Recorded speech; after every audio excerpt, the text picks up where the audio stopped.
Good morning, soccer friends. Welcome to First Touch 26, the best World Cup podcast in the history of World Cups, according to my mom. Oh, okay. Thanks. We're so excited to be with you guys. Thank you so much for joining us every morning here in our beautiful studios in Midtown Manhattan. I'm Susannah Fuller alongside David Gass and Matt Doyle.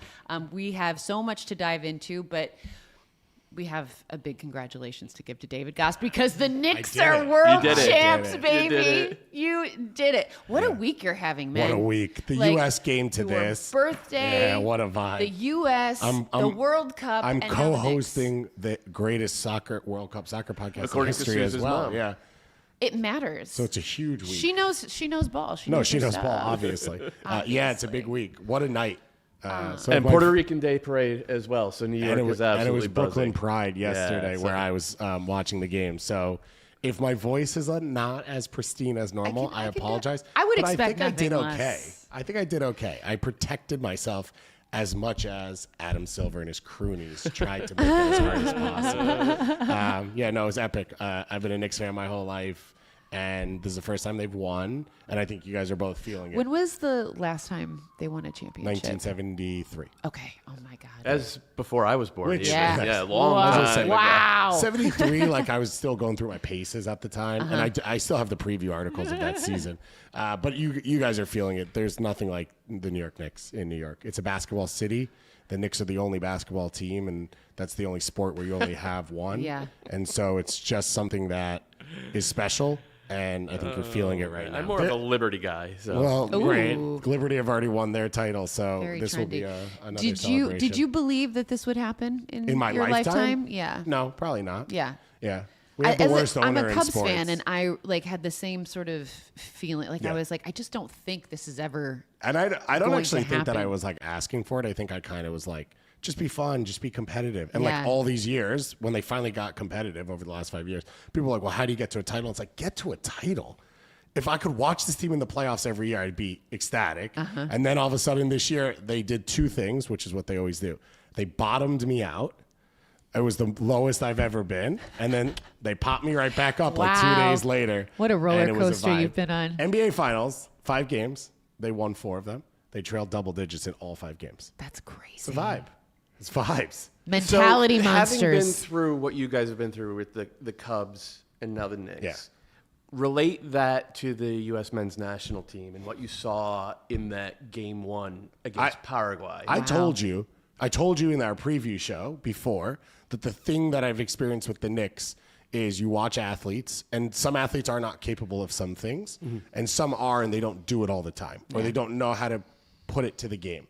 And the thing I've learned from the Knicks is it's safe to believe that it could all click together if they're good enough. And what I said to you is the players on the U.S. men's national team are talented enough to be on the field with most teams in the world. They're not better than France. They never will be. But they're talented enough where if Dest does the thing he does at his best, on the same day that Chris Richards does what he does, and all the way through Balogun and Pulisic and whatever, that they just belong on the field with everyone. And it can just click. Because we haven't really had the runway over the last year to say, oh, it should click. Right. And the Knicks didn't either.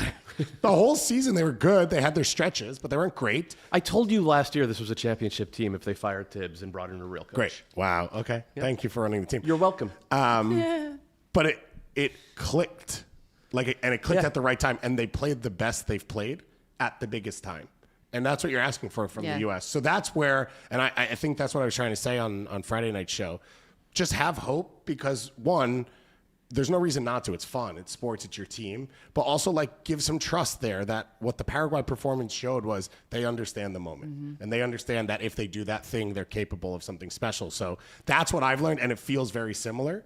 Or I'm just rose-colored glasses because the world's the perfect place right now because the Knicks just won a title. That's amazing. They say, it's the hope that kills you, but sometimes it's the hope that gives you life. Yeah. And that's kind of, how I imagine you feel. It's how I felt about the Cubs, how I feel about the U.S. men's national team's performance against Paraguay. Let's get into 3 big things. Goss probably already has his, that's kind of your big thing. Okay, great. But I want to kick us off because I had this incredible experience last night. Number one, being in New York, we've talked about it on this show before, but being in New York for a World Cup is just so special. And I had this sort of quintessential New York City World Cup viewing experience last night. That was so awesome. I was absolutely exhausted yesterday. Gus and I were both like, yeah, we need naps. And we were planning our naps. I was like, okay, we're going to have a nap. So it was basically like around, I don't know, maybe halftime of that Qatar-Switzerland match, because it wasn't great. It kind of like lulled me into sleep. My hotel room does not have windows. Yeah. Also said this before. So it gets, nice, and it's like prime napping environment. Yeah. I woke up and I was like, whoa, like I was just out of it and tired. And I was like, oh God, do I really want to like get up and go watch a World Cup match at a bar? And I was like, Susannah, you're in New York. Damn it. Go do it. So there's a cute little Irish bar down the street, and I went, and it was crowded, but I was able to get a seat at the bar. And I'm watching, and there's this gentleman next to me. I knew he was not American, because he had an accent. He was speaking to the bartender, and Vinny scores this goal. And it was just a beauty. And I jump up, and he's like, oh, it's a beautiful goal. And I was like, yeah, that was stunning. And then, he was like, Morocco, it's a pretty good team. He was like, AFCON champions. And I was like, oh, are they though? I was like, kind of. And his eyes got so big. And he was like, you know soccer. You know soccer. And I was like, yeah, I know soccer. And then we ended up talking for the entire match. And he couldn't believe that this girl from America was, there's some stereotypes about Americans knows some ball, but we ended up having such a lovely conversation. Yeah. And this guy's he was probably 70 years old. He's here on a language immersion course. Yeah. He's learning English. And I was just like, what? This would never happen anywhere else but this city. Yeah. And it was so cool and lovely. And he was like, you come back, we watch matches together. I was like, absolutely. Jean René was his name. Was he Moroccan? No, just from Lyon. We had a whole Tanner Tessman conversation. I blew his mind. Lily Johannes, he was like, it was awesome. Anyway, that was my big thing. Again, I'm just driving home the point that World Cup rules, New York City rules. And being here for the World Cup and on the night that the Knicks win a championship, I was just like, man, what a time to be alive. Yeah. It was really cool. It was really cool. I was hoping that Haiti would add getting a point to that, because there's a ton of Haitians in New York City, and by last night I was back home up north, but I just having lived about 25 years in New York, in that community. Man, they really deserved a moment. And to be fair, just playing in the World Cup was a moment for the Haitian community. They were better than Scotland. I wanted them to at least get a point out of that game. And my moment was sort of taking that external realization and then I'm just absolutely rooting for Haiti. Yeah. I was so all in on that game, and credit to Scotland. They got themselves a nice goal and they held on for dear life. But man, I wanted that for Haiti. Yeah. So my moment was just the realization of how all in I am on that team. Though I could have done with a couple fewer Travella crosses from Lucius Dantiz, and they're pretty, but they were not effective. He saw Giorena and he was like, "Oh, I could do that." Yeah. Gass, is the Knicks your big thing, or do you have another one? No, I can stick with that one. You can stick with it. It took me a while to get there. All right, great. Yeah. I do like the idea though of connecting the Knicks performance to the U.S. national team performance, and just the idea of this is what happens, and it's rare and precious when a team. The parts sort of fit together perfectly, and they all start elevating and amplifying the skill sets of everybody else. And we've all seen it happen with the U.S. women's national team, right? A number of times, for whatever reason, the culture and mentality around that program has been so killer for so long that they find that flow state so much more easily than almost any team I've ever rooted for. Yeah. The U.S. men have had it a few times.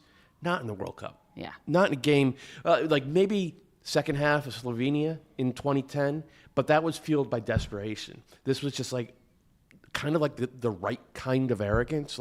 We are going to rip you apart because we all work perfectly together, and we've been waiting for this moment, and now it's here, and watch. So. Amazing. Love that. Yeah, we're going to talk a little bit more with you about the U.S. men's national team performance against Paraguay. But we've got a lot of matches to get through today. So let's get into the 5 matches that we saw yesterday, starting with Qatar versus Switzerland in Group B, 2022 host nation Qatar. Yeah. They get their first ever point. Yeah. Wow. After a 1-1 draw. Now, I'm fully admit, I did fall asleep during this match because your girl's tired. I think the Swiss did as well. Yes, but very dramatic ending to this one. A towering header from Boualem Kouki at the end to snatch the point. What was... Okay, to Gass's credit, you've not been high on Switzerland I think at all. Switzerland's the worst national team on the planet.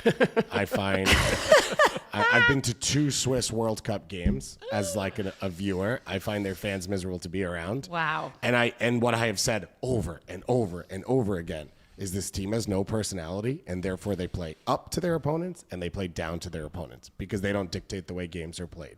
And this is a game where they play down. They should have won. They should have won 3-0 in the first half. They should have won 5-0 in the first half. Like they dominated early. Well, Qatar got a chance in the first 10 seconds. You're like, this can't be real. And then it looked like what you thought it would look like. And there were moments where it felt like Qatar doesn't belong on this field in a way where it almost felt dangerous, right? Yeah. The penalty kick conceded was like you're punching a guy.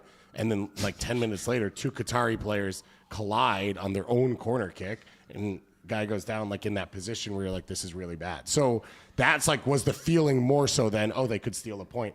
And then the last 15 minutes, all of a sudden it's like, oh, they're creating real chances here. They had an earlier cross. They were able to play a couple balls into the channel where they were able to break lines and start to get attacking the Swiss back line. Keith had a couple chances earlier in the game, and he kind of always tried to play too perfect a pass, and he overcomplicated things rather than keeping the attack going, because that's the responsibility that's on his shoulders as the 10 of this team. But yeah, this is who Switzerland is. Mm-hmm. So I said it coming out of the Canada-Bosnia game. I think both those teams should feel like they had a shot to win the group because Switzerland is not a giant, and you could go beat them. I don't even know what the vibes in the group are right now, but Bosnia and Canada have to be happy. Yeah, I mean, I'm sure they're thrilled. I kind of disagree with you about the way the Swiss played. I thought the Swiss did exactly what they were supposed to do. They were creating chances like in a number of different ways, but mostly they were getting to the end line and hitting pullbacks across the 6 multiple runners in the box. And give credit to the Qatari goalkeeper, and the defenders were desperate in the way they were throwing themselves to block those shots. And sometimes ball not go in, But also sometimes you treat chances like more will come. Yeah, they were a little. I think by the middle of the second half, they were playing casual. With a little bit. Yeah, I was gonna say arrogance, but casualness is maybe a little bit better of a term for it. But it also shows the. The margins are super narrow. This is hard. Yeah. And I think that's what people should take from the first few days. This is hard. We need to get a sign. I think that should be the lesson people have taken from the first 3 days of the World Cup is like nothing is guaranteed and any result should be like honored because it's really hard. Yeah. Do you think so? Every team in that group now sitting on a point. I mean, it's there for the taking. It's wide open. Where it sits right now, I think if I'm Canada, I feel the best. Yeah. Because one, you saw the crowd in Vancouver last night, and that wasn't even for a Canada game. Right. I think that stadium's going to be bouncing. I think they got more nerves out of their system than the other teams because of the pressure that was on. And I do think they're the best team, depending on health, going into that game. So if I'm Canada, I feel super confident. If I'm Bosnia, I feel great as well because I went into the host country's home. I took a result, and then now I look at 2 teams that kind of fluffed their way through this game, and I can go and I think they will feel like they can go and sort of impose themselves on these 2 teams. Totally fair. All right, let's move it along to Group C, Brazil against Morocco yesterday. This was the one that we were really hyped about yesterday. This felt like a proper World Cup match because these are 2 very good teams. Brazil obviously has the history. Morocco, kind of the darlings of soccer recently. And I feel like with watching this match, felt like Morocco came out and really had a point to prove, and they were on the front foot. It felt like Brazil, it took them a while to kind of like play into this match. But Doyle, for you, what was your impressions of the way this one went? Really good match until Morocco realized 5 minutes into the second half that a draw was a good result. Yeah. And then it turned into they ended up kind of bunkering the final 35, 40 minutes of the game. And we've seen a lot of teams do that against Brazil in the World Cup and not get results. And I think it says something both about the quality of this Moroccan team against the ball. And we saw, obviously, 4 years ago, they are willing to suffer when they need to. But it also says something about this Brazilian team. The way Dave just described the Swiss is kind of how I feel about this Brazilian team playing down to their competition. And then lacking kind of the personality to unlock games, especially through that central channel. They have a lot of safe passers. They don't have inventive off-ball runners. And then other than Vinny Jr., they don't really have any individual talents who Rafinha should be. He's not really that guy, though. Rafinha's superpower is his off-ball running, right? And he does it from that left wing. That's where Vinny plays. So, like, these guys don't quite fit together. Like, in my opinion, Rafinha is the best off-ball runner in the entire world. Brazil don't have anybody who plays him that final ball. There's no Lamine Yamal out there for him to, like, weaponize that skill set. And then even when you're not getting that pass and you're making those runs into the depth, you're opening up space underneath. And for Brazil, who is occupying that space? Nobody is there who can really take a game and just like turn it upside down with a couple of touches or a thunder bastard from 25 yards.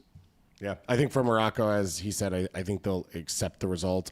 They deserve a goal and probably a lead in the first half. Yeah. And then you start to recognize what's at stake and how this group's going to get won is probably going to be the results against the other teams if you get that draw in the first game. So I think that kind of tamped things down a bit, but it felt like a big game, which I thought was really fun to watch. There were over how many people at MetLife Stadium? I think there was 80,000. Oh, it looked and incredible. it was red, it was yellow. Yeah, it was really, really fun to watch. And I think for a Morocco team that's lost a couple players within the last week to injury, and so there's a little bit of unknown. It's a coach in his first time at a senior level at all, and he's only been with this team for 6 months.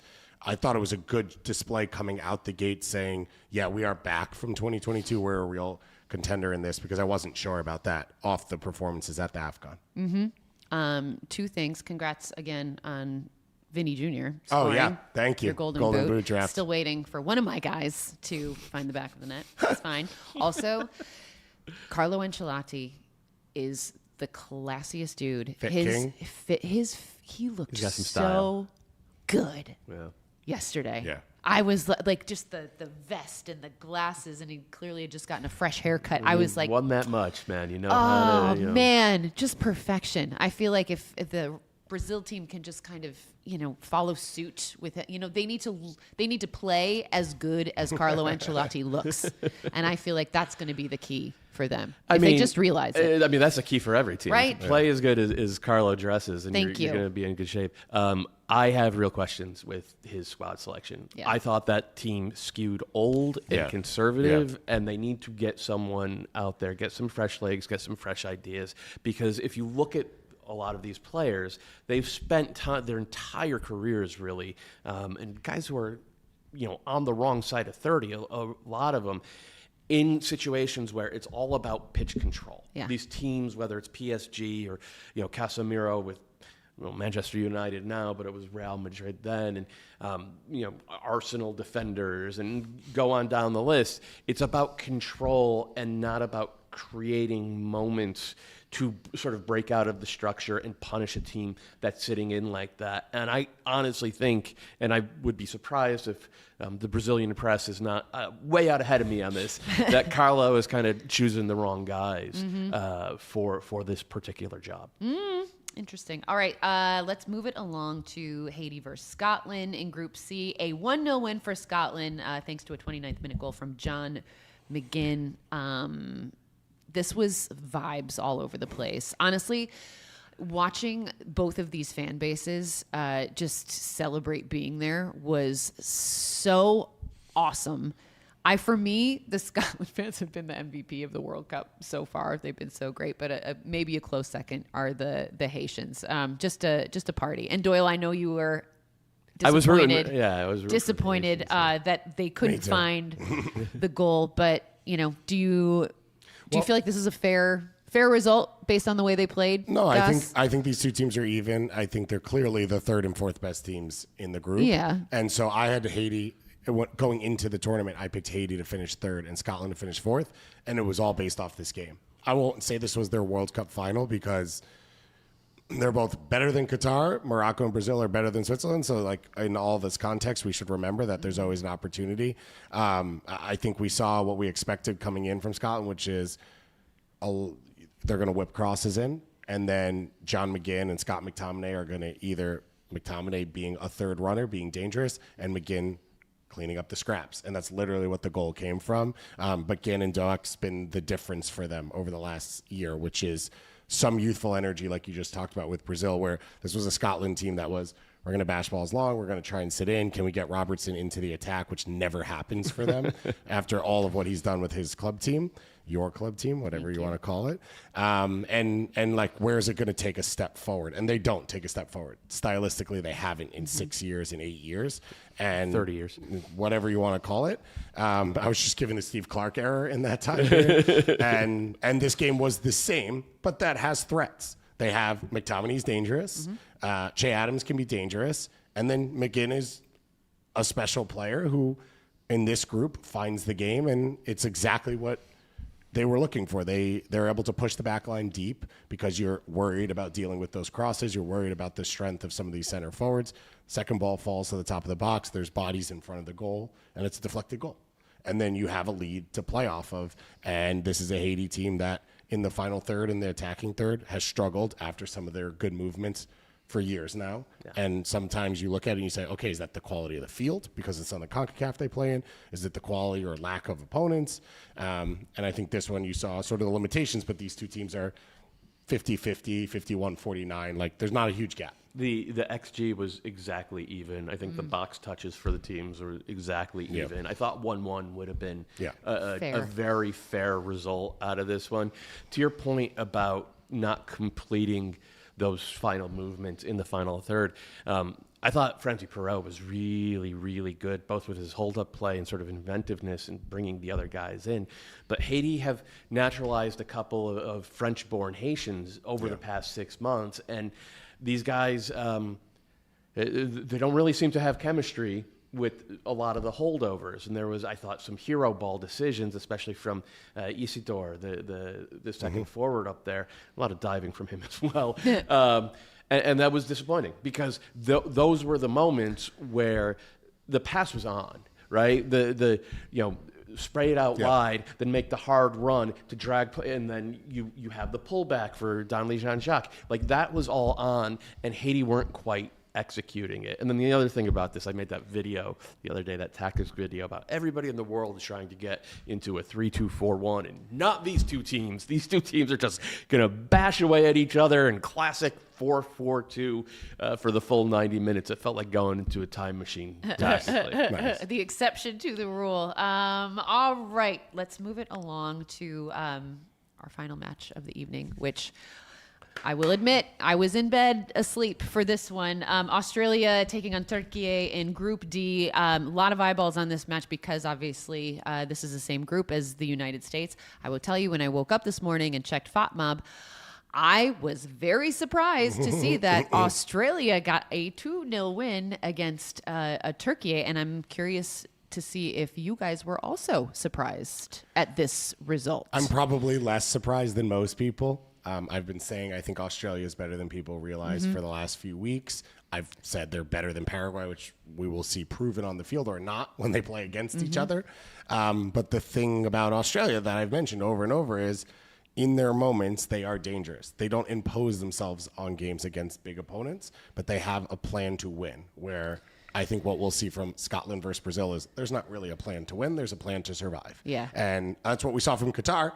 But in the end, they got there. So this is a Australia team that traps aggressively in their moments. And I think credit to Popovich that he went with Nestory Irankunda off the jump. He went with Motori. These are young but dangerous attacking players. And with the injuries that Australia has had in midfield, they needed more threat and more burst in this team because the runs of Yazbek that they've lost out of central midfield, which I think would have been a difference maker, and given Jackson Irvine, a little bit more of a foil, that I thought was going to be their threat. Yeah. And that went away. And so this is a team that believes in themselves. I mean, we talked to Milos Degenek coming into this tournament.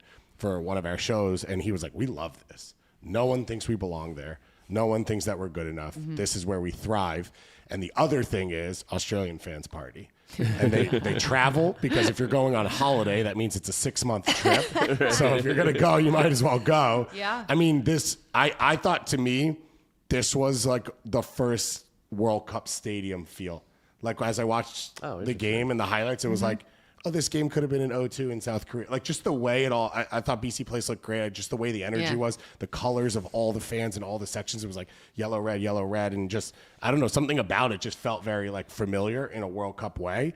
And I think both teams stepped up to that level, but Turkey obviously dominated possession as you expected and had some dangerous chances. Turkey didn't have a plan to win. Well, to bring it back to what you were saying. Because about it just falls to the individuals. Yeah. Yeah. Yep. And that's why if you look at go look at the highlights, go look at their shot map. I think they took 30 shots. I think about 20 of them were from like 20 yards or further. It was just Irankunda in particular guilty of just coming into the, And Australia will give you that. Yeah. Like that is the plan for Australia. Like, okay, we can get into a low block. We have lines of 5, right? They don't play in banks of 4 at all. Yeah. It's a back 5 because they want to get out there and get pressure on the crosses, and they're willing to give you 25 yards out from the corner of the box. And Turkey was like, "Oh, this is great. I could take these shots all day long." And like, yeah, you can, and you're gonna lose because of it. Yeah. And then look, man, we when we were doing the previews a couple months ago.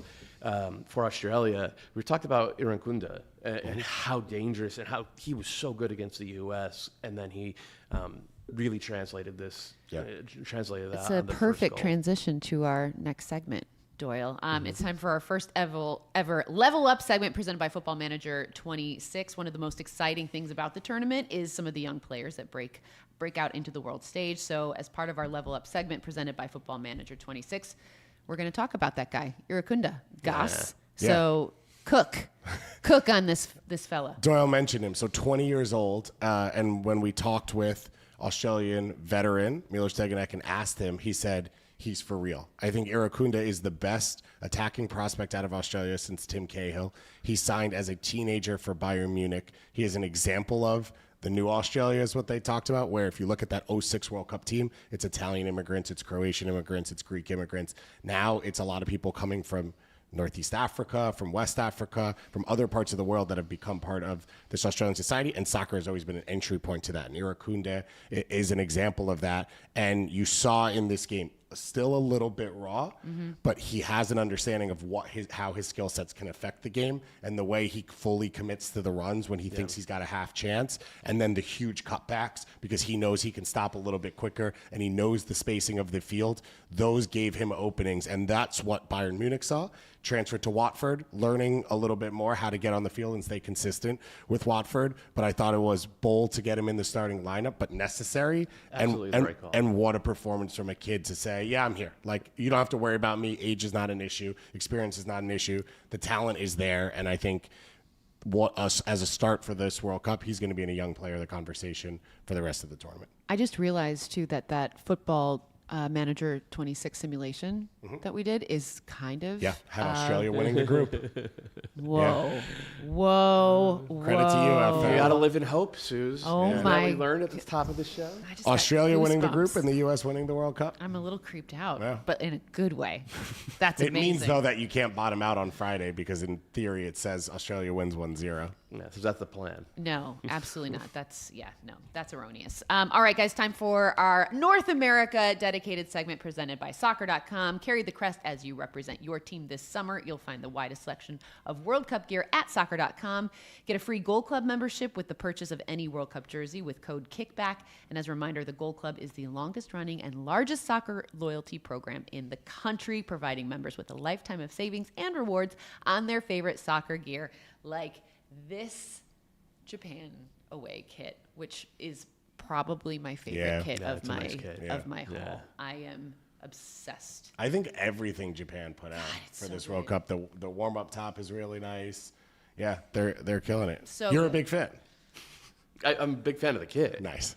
Okay, so Doyle, we didn't have you here yesterday when we were just all up in our feels about the U.S. men's national team, and I know you hit on it a little bit, but I I am just kind of dying to hear from, what was your emotional reaction to watching this performance for the U.S. against Paraguay? I mean, it was similar to what Dave was talking about at the top of the show, Yeah. watching the Knicks sort of coalesce into this juggernaut. And whether it was for a game or hopefully for a full tournament for the U.S., just getting to see that as a fan is such a precious thing. And I was determined to just, as I'm writing my column and watching you guys on I was just determined to enjoy every moment of that, because there's no guarantee they get back to that level anytime soon. But just to know it's there, to validate all of this, it felt really, really good.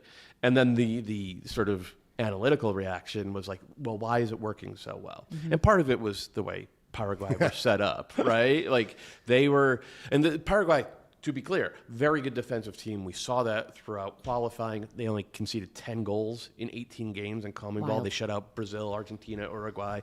But the U.S. made them look bad because the interchange and movement and understanding and partnerships really throughout the whole team, it was so in sync. Like within a couple of minutes, we saw McKennie and Dest swapping spots. Like McKennie would drift out to the touchline while Dest came in, and then McKennie would make a hard run into the space, and that opened up, or into the depth, and that opened up space underneath.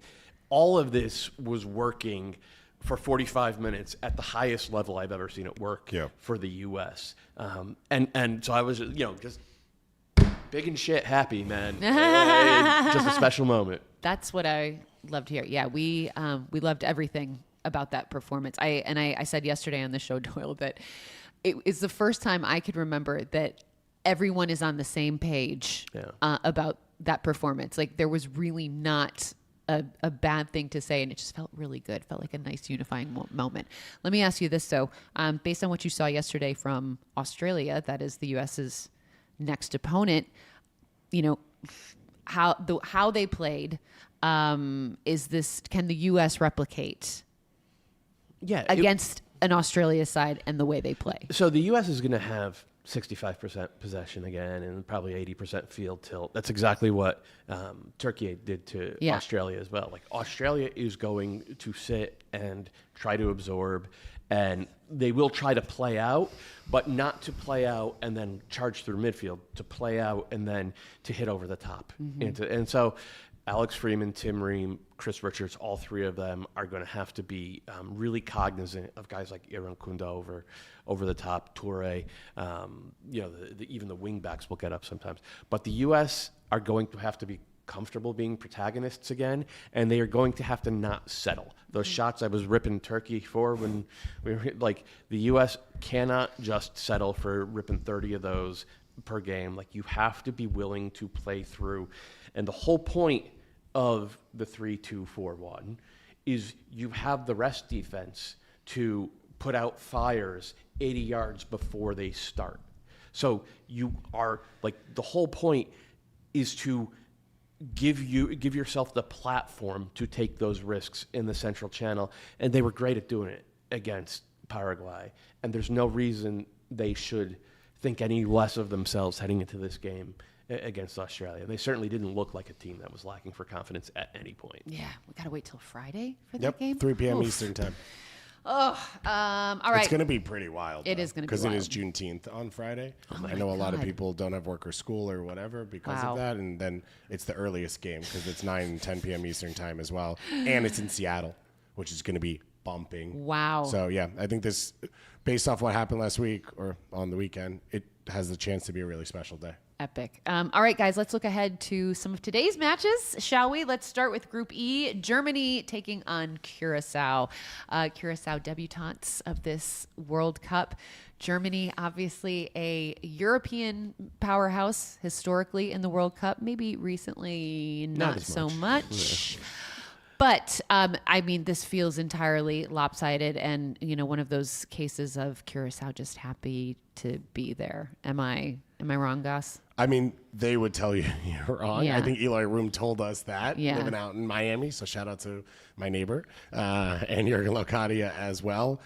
They would tell you that. I think the one opportunity for Curaçao is I think they are comfortable playing in transition out of a low block. So the game states that are required of them are something that they played most of qualifying. They've played over the last 5-7 years as this group has slowly come together. So it won't be a shock to the system of we're a free-flowing team going into a big tournament. Now we have to restructure how we work. And I think a lot of the strength of this team is centrally, especially with the Bacuna brothers and their ability, if they can keep the game in front of them, I think they can get out of tight spaces pretty clean and give you a relief valve. So I think it's enough that at least puts pressure on Germany. And with Leonard Carl going down and with Sané in bad form, it really is going to fall on Musiala's shoulders to go and find the pockets and be able to create for this team. Otherwise, you're talking about, can you find Kai Havertz on a far post? Right. Which, not a bad spot to be in, going into a World Cup for the first time ever. Found him against the U.S. on the far post. They did. Found him against PSG as well. Yeah. So, no, it happens. He's pretty good. But, yeah. I would be surprised if this was close, but also... I would have said the same thing yesterday. Yeah, about a couple of the games. Curaçao. I'm looking at the FIFA rankings. Curaçao are 82nd in the world on FIFA rankings. Haiti are 83rd. Yeah. Qatar 56th. So the teams that we all kind of looked at and said, man, I hope they don't get embarrassed. They have not been embarrassed at all. That said, Qatar played Switzerland and Haiti played Scotland, and neither of those teams is World powers. Germany. Yeah. Even a relatively weak Germany. And this is the most lopsided of the 4 games today. Yeah. I think in general we have Yeah. a really good slate of games that are pretty even No, and probably will definitely. decide groups. And this one is probably the one standout outlier. And Would maybe your agree. golden boot guy, Undov, get a couple Undov. goals in this one. Yeah. Yes, I need. God, man, Yeah. my guys are really. I think you guys slacking. haven't played yet. Well, Sonny had Yeah, a handful for of sure. chances. Jonathan David was womp womp. Yeah, but everyone everywhere is doing like World Cup standings, pools, all this Yeah. stuff, and they're like, "Look, I'm winning." It's like, well, half the teams have played. Played yet? It's just a pure numbers game. I'm telling you, it's going to be Harry Kane. That's going to save Harry me. Kane. Doyle. Yeah. Boy. I fully believe. All right, let's move it along to the next match of the day. Netherlands taking on Japan in Group F. This one's fun.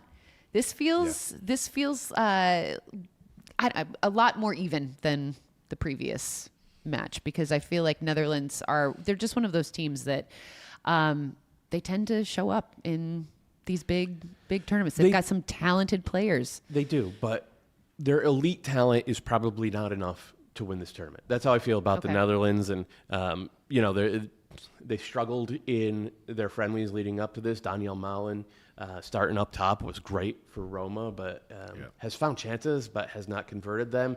And I know that has my Dutch friends worried that they're going to end up starting Memphis Depay up top. Yeah. And they do not want to see Memphis Depay starting, but Ronald Koeman has always kind of loved him. But this is not, this is going to be a very even battle, I would say. I do not like Japan's propensity for getting bunched up. I think they actually lose their shape in rest defense. And I think that's when you have ball progressors like, Frankie de Jong in central midfield, if you lose your shape and lose possession 70 yards from goal, you could be in really huge trouble. And it doesn't matter if Malin is finishing or not, because the ball will end up on Cody Gakpo's foot in the box, and then you're 1-0 down. Yeah, I think the midfield for the Netherlands is going to be what powers them through this tournament or not, because I think there's at least in a positive, there's a kind of some knowns along the back line, and then there's the unknowns along the attack. But I mean, I know you have a long relationship with Frankie de Jong, up and down and up and down. And Reinders, I think, quietly is one of the best central midfielders in the world, and obviously plays a huge role for a big club. And him translating that now, where he's not had this role in the Netherlands national team. So can he sort of step in and take responsibility and help move the game? And he's not a goal scorer, And he doesn't provide the last ball either. That's the problem with this Netherlands midfield, is that it's 3 guys who do the same Yeah. thing.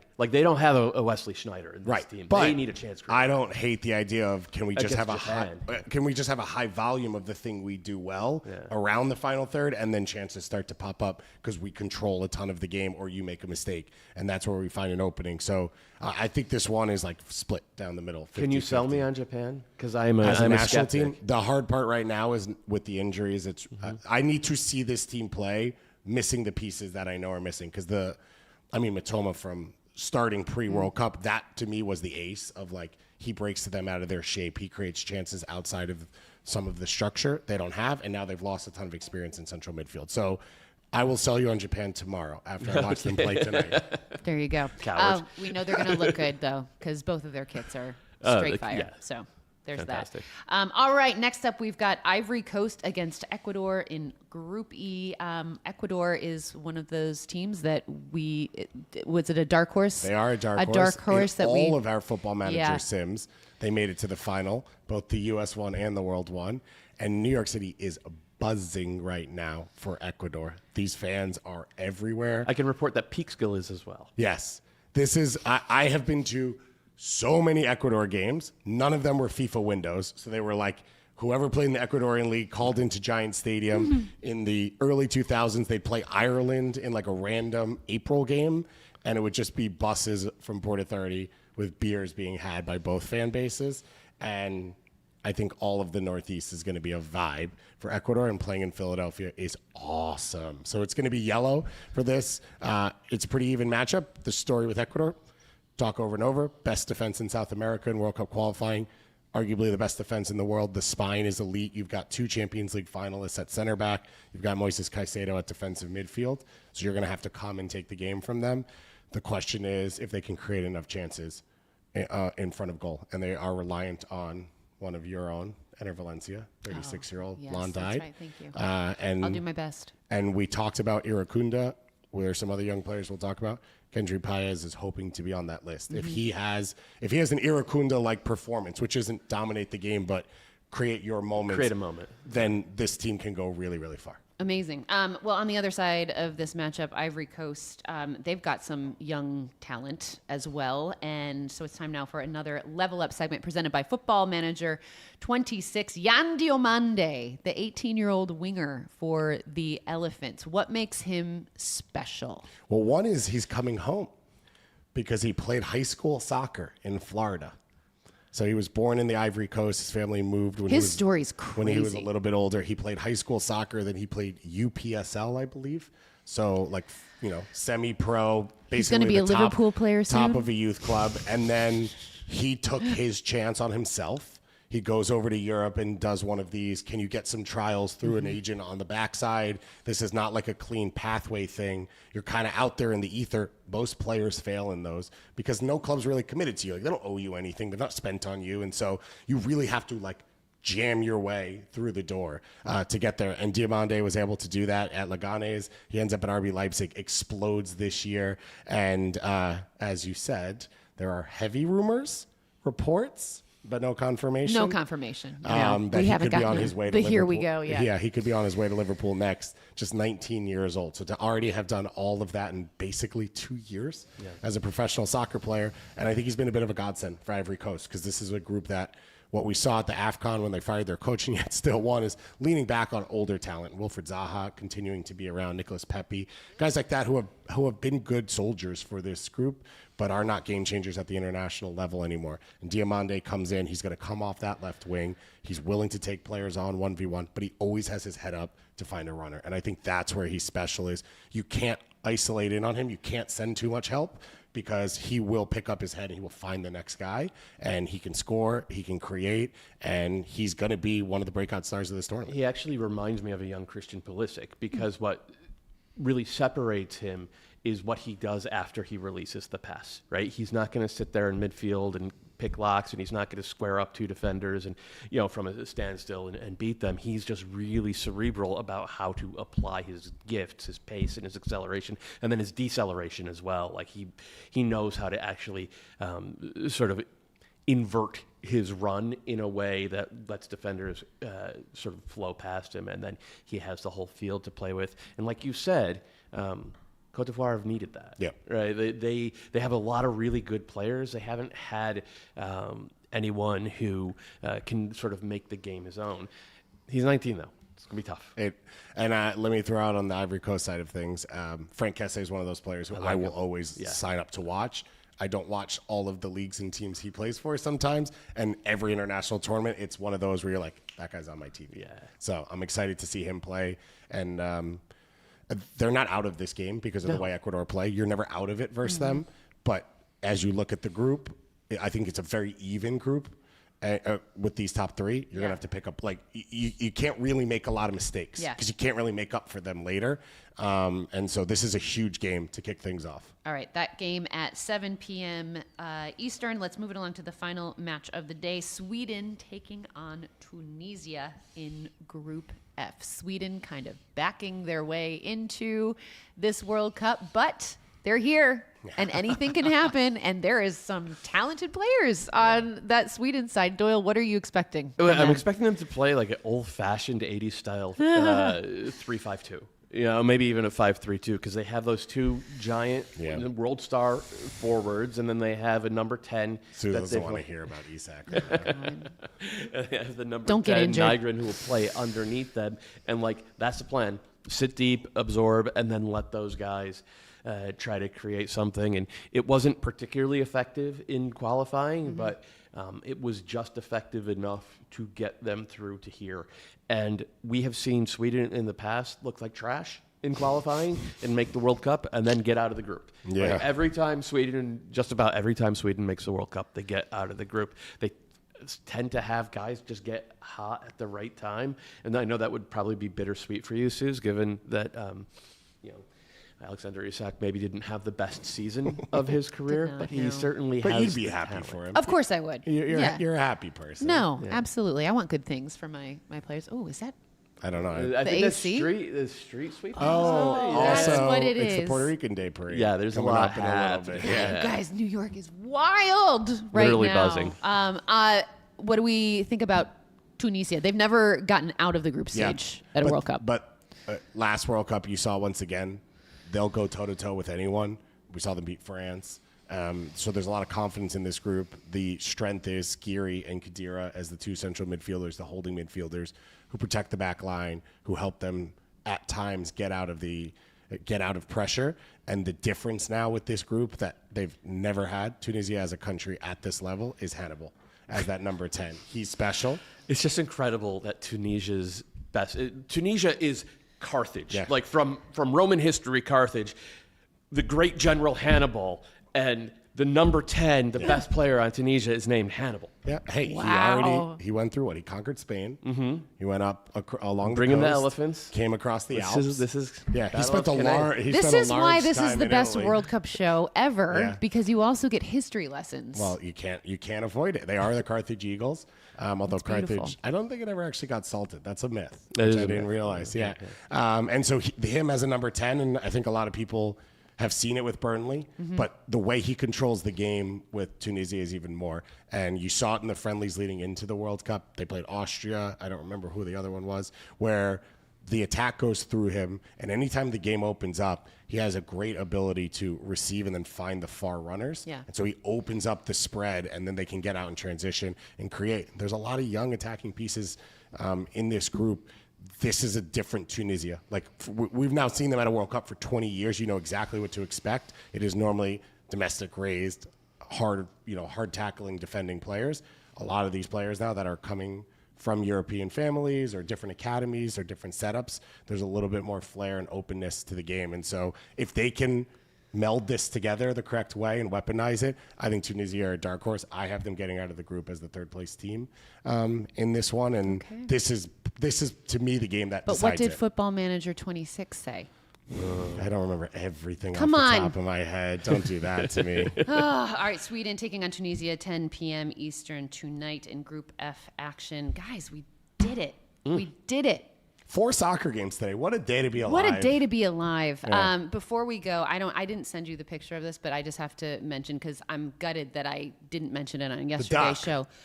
The duck. I'm not even plugged in. Oh I my can't find God, it. you guys. It's unbelievable. seen it? So Oh, of the course. Mexican Okay. fans See? all descended upon Times Square. It was incredible. Like, they were literally Wait, that was having- here? No, that was in Mexico. That was I here? thought that was here. I just I assumed it think- was in Mexico City. I'm I making assume, stuff up yeah. now. I think it was in Yeah. Times Square. Wow, now I could be mistaken. I got to do some I'll double. Instagram research now. But anyway, they were having a full-on fiesta in Times Square, and then everyone was like walking. Or, do you know what? Maybe it was because they were going to the stadium. I thought it was. Yeah. There was a contingency of Mexican fans that were having a great time in there's Times Square. parties everywhere. Everyone was wearing jerseys in New York. But there was a duck, a pet duck, wearing a Mexico kit and was walking with Just waddling along. fans, like waddling along. And I'm obsessed with this thing now. I can't get looks enough of it. Looks a little like Edson Alvarez. I moving around on cannot the get field. enough of this duck. Yeah. It's so good. great. And so I'm going to be following this duck for the rest of the tournament. I need somebody to We'll get an graphic made. We'll throw Instagram the duck handle over your face. where he,